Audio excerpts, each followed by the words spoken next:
Hello, everybody. Welcome to Teachers in the Dungeon. I am Dan, one half, the only one now in the dungeon for the time being. So goblins are definitely making life a little rough for me, but not as rough as for poor Tom. Once again, I'm flying solo today. He has had a weekend. So the day before this is being recorded, he was driving a truck and trailer for our marching band to one of its many competitions. And if you don't know the world of high school marching band, it is pretty complex and it's a pretty big production. They have all kinds of props and things that they have to haul with them, in addition to the instruments that have to go along. And Tom graciously volunteered to be one of the folks that drives the trucks. So he had to drive yesterday. They have a call time that's hours and hours and hours before they perform. Tom has to go through the checklist, make sure everything's loaded, all that kind of stuff. So he put all that time in, drove to the site, and it rained. So they did not get to perform, but that actually still meant that he had just as many hours put in as he would have in any other circumstance. And he even missed our monthly game night with the teachers, with our D&D. We had our sort of final throwdown for this arc of our friend Chris's DMing in Ravnica. So unfortunately, he missed that. So I will be recapping that for him and for all of you. It was pretty exciting. We had a good time, but unfortunately, Tom had to miss it. So anyway, I'm all you've got today. Sorry. Much better when Tom is here. So hopefully next week we can get him back up in the dungeon and actually have a conversation. But for this week, I am actually kind of going out on thin ice, I guess you could say. I'm going to take a calculated risk here, wade into some waters that are a little bit controversial. This whole started with me trying to figure out, okay, what would I want to share on another solo session with you folks?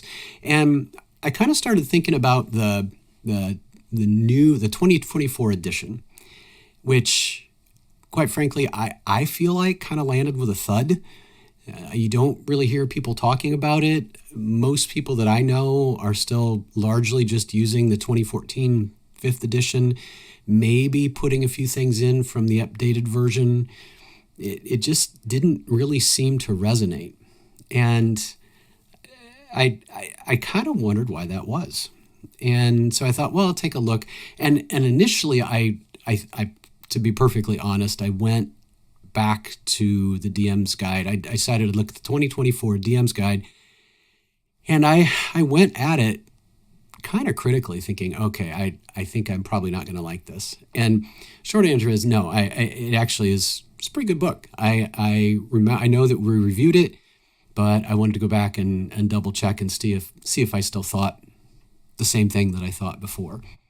So why didn't it work? What happened? Why didn't people take to this new edition?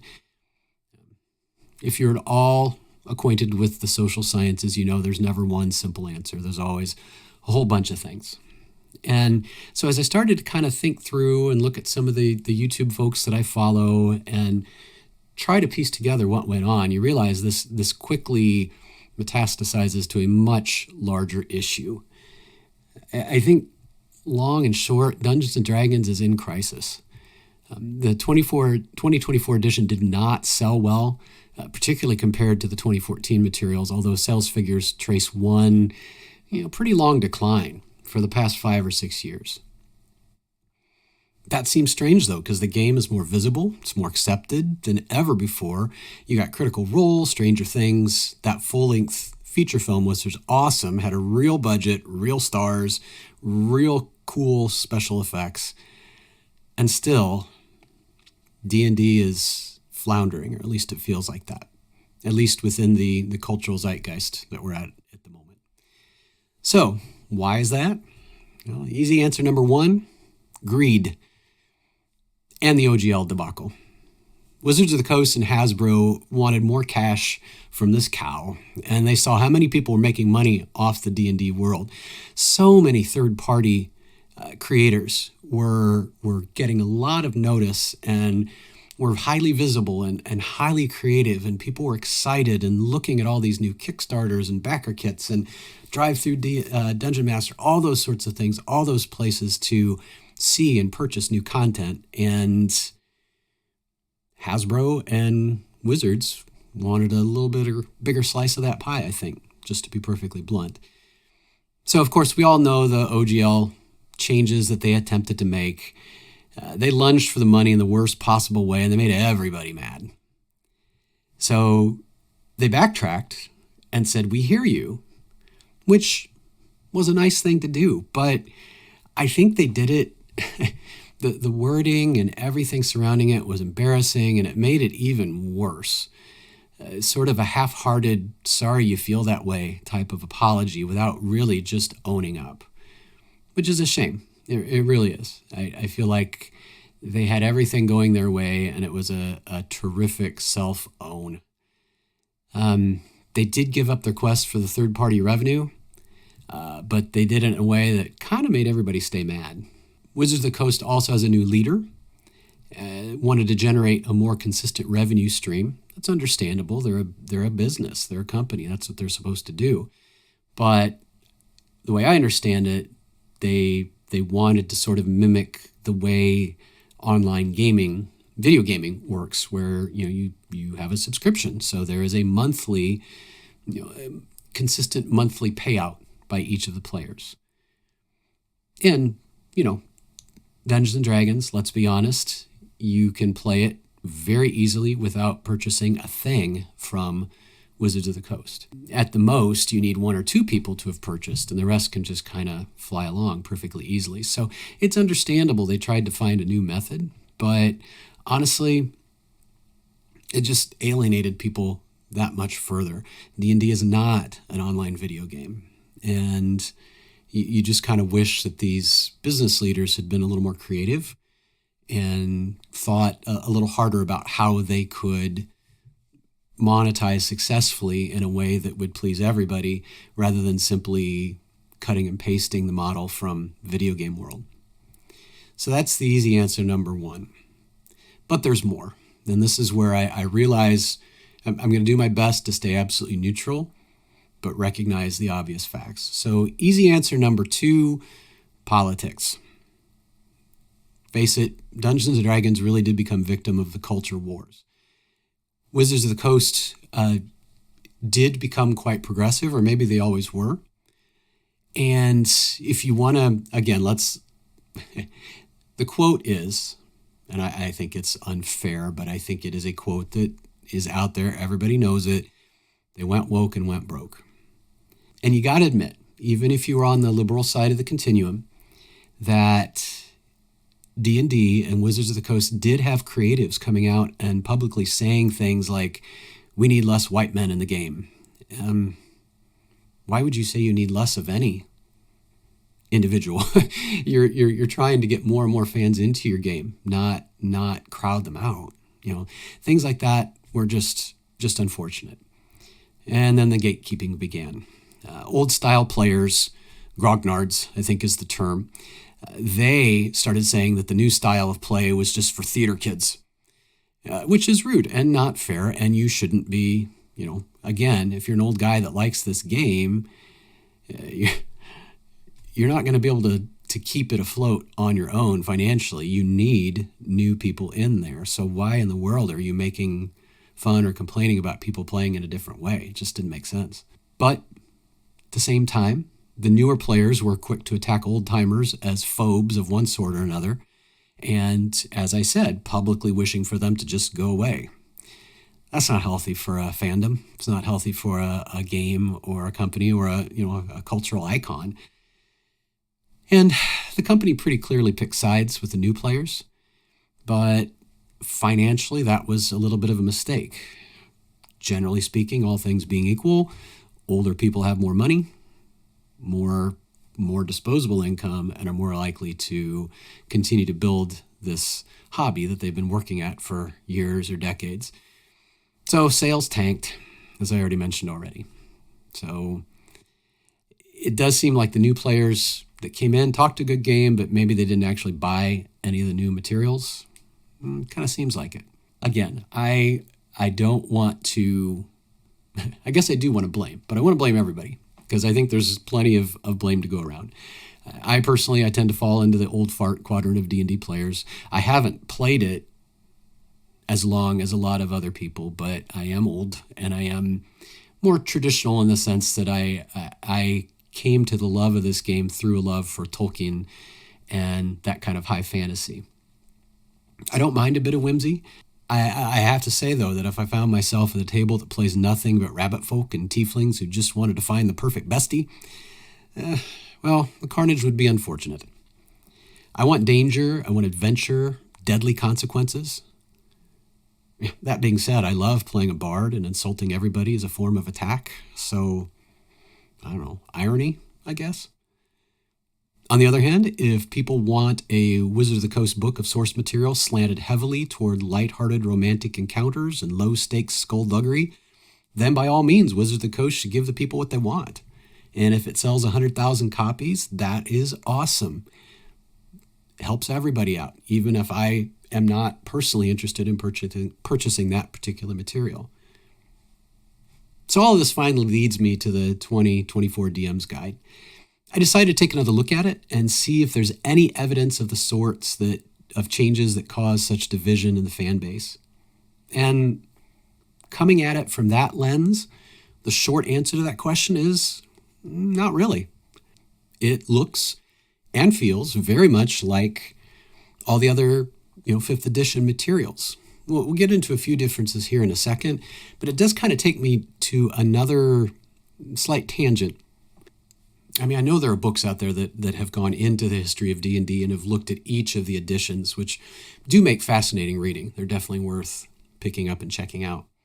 But I kind of wonder if the 2014 edition, the 5th edition, pretty major changes that they made, and it did coincide with a massive expansion in interest in the game.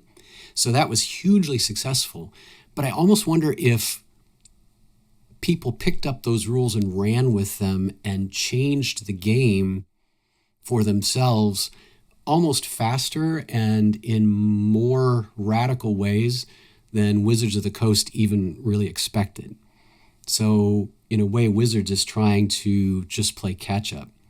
I don't know that that's actually the way it happened, but it makes sense to me, and it feels like that's sort of what is happening, that the game sort of took on momentum of its own, and it surprised Wizards. It surprised the old players that there were so many different ways to play this game. And not everybody was entirely comfortable with that. I think there's a pretty obvious push and pull between the grognards and players who prefer more traditional hack and slash motifs, and more recent converts to the game who really enjoy the role play and alter egos that they inhabit. And I think the 2024 edition is attempting to straddle those two worlds and have a little something for everybody, which is admirable. But I wonder if that's possible to contain in a single book. I don't know. I mean, as I said, I was fine with it, but I don't know that I'm typical. And if you might find people that were less satisfied. So anyway, just to kind of recap, there are a lot of positives in this new DM's Guide. And honestly, I almost think it's the strongest part of the 2024 edition. There's tons more guidance for new DMs. And I think that kind of calls back to what I just said. The 2014 Dungeon Master's Guide was clearly written by and for people who were already very familiar with the game. So if you came in as a new player and you wanted to DM and thought, there's the guide, I should purchase that, it would be a frustrating read. It was very difficult to navigate. And if you didn't already have a pretty good knowledge base, you could get lost real quick. This 2024 edition Dungeon Master's Guide really does fix that problem. They take a lot of time to explain what the DM's role actually is. And again, this seems to have grown and developed as a result of 5th edition itself, so they're just catching up, I think, at this point. There's more help with world building and homebrewing. There's guidance for how to keep track of important stuff during a session. There's information on the canon worlds of Dungeons and Dragons if you're wanting to homebrew but keep it in a Dungeons and Dragons setting.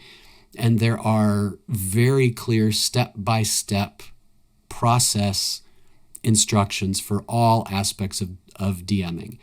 And this is a good reminder for everybody, really. I mean, I've been DMing for quite a while now. Honestly, I don't think I'm all that good at it. I need to get better. And so it was nice for me to look at this and kind of make a mental checklist of, there's some basic things that I sometimes I do and sometimes I forget. I see the benefit of those things. I need to, I need to emphasize those. So again, you can read through the guide and see specific examples of what I'm talking about. But for example, the roles of the dungeon master, you are an actor, you are a creator, you are a referee, you are a guide. It's all there and spelled out in a way that I think makes a lot of sense. So I think that's awesome. I think that, as I said, I think in the best of all possible worlds, 2014 rules probably are still preferable, at least for hardcore players that want to keep a lot of the hack and slash going, along with some of the role play. But Dungeon Masters definitely should invest in the 2024 DM's Guide. Now, that being said, I also can kind of see how some people will be turned off by the guide. I think what it comes down to when I really look at it is this sounds kind of silly, but I think it's fair. It's the tone. The tone of this guide is aimed, it feels like to me, aimed at a younger audience. However, the material itself, the rules, the processes, all of that are definitely aimed at high school age and adult. So it's hard not to feel a little bit like you're being talked down to, which can be a little irritating, to be honest. I'm not sure how they overcome that. I'm sure there are writers out there that are skillful enough to bridge that gap. But, I mean, you think about it. You are trying to explain DMing to a beginner. You're going to have to use sort of an elementary tone, I guess. I don't know. At least I guess that would be something you would fall into. And it would take a skilled writer to recognize that and maybe switch out of that and without losing the step-by-step process that is so important. So that's probably the main drawback, I would say. Now, there are other things that are in the book that could irritate. I don't think they're significant, but I can understand how people, particularly once you notice them, it's hard not to notice them. So again, I'm just going to say them. Please understand, I'm not saying that I agree and I think all these things should be scrubbed or anything like that. I'm just saying these are things that I think could, particularly for veteran players, be a little bit, not frustrating, that's not exactly the right term, but unnecessary. So there's a constant returning to discussion of player safety and limits and X cards and all of that sort of thing.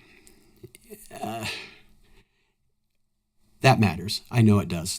I'm a teacher. We play this game with students.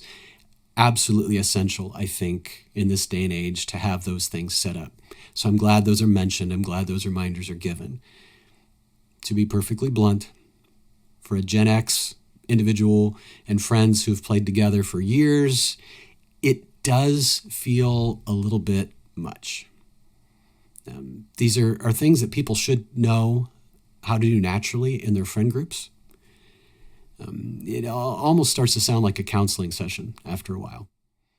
And I guess what it comes down to, and this spirals way out of the kind of the realm of just playing a game, but it feels like this book has to teach behaviors and skills that previous generations learned or were just expected to learn more naturally. That being said, is it bad that this instruction is in here? No, not at all. Because clearly there's a need for it in certain segments of the population. And I think probably those folks are very grateful to have these reminders of the guardrails that should be put on this game. But it can kind of rankle a little bit. So I mean, it's just something you have to deal with. But again, I'm just trying to be perfectly blunt and honest here in reactions. And I think that's something that you would see. And I think you do see in some of the frustrations with the direction the game is going. I'll give just a couple of quotes from the text to sort of illustrate this whole thing. I find myself conflicted. Personally, some of these things I have trouble not rolling my eyes at, but in a more general sense, I think there's no harm. It's perfectly reasonable that these things should be in here. So the first quote, DMs and players can have phobias or triggers that others might not be aware of. Any in-game topic or theme that makes a member of the gaming club or group feel unsafe must be avoided. Encourage players to bring any additional limits to you as a DM privately or in the moment so that you can address them on your list. So, yes, it is kind, it is thoughtful to be aware and concerned with these issues that people might have. But the question or the concept I'll throw out there is, if you are that player, is it really fair for you to inhibit everybody else because of that issue? I mean, shouldn't there be some give and take? Shouldn't there be some bit of personal responsibility?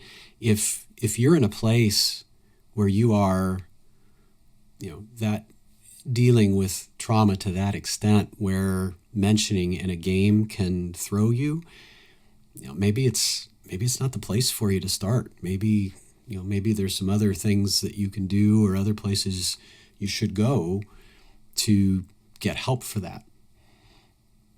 Of course, that being said, Dungeons and Dragons, role-play games in general, are powerful tools for helping people deal with trauma and things like that. We shouldn't ignore that, but that's in a clinical setting, not in a friend's basement on a Saturday night.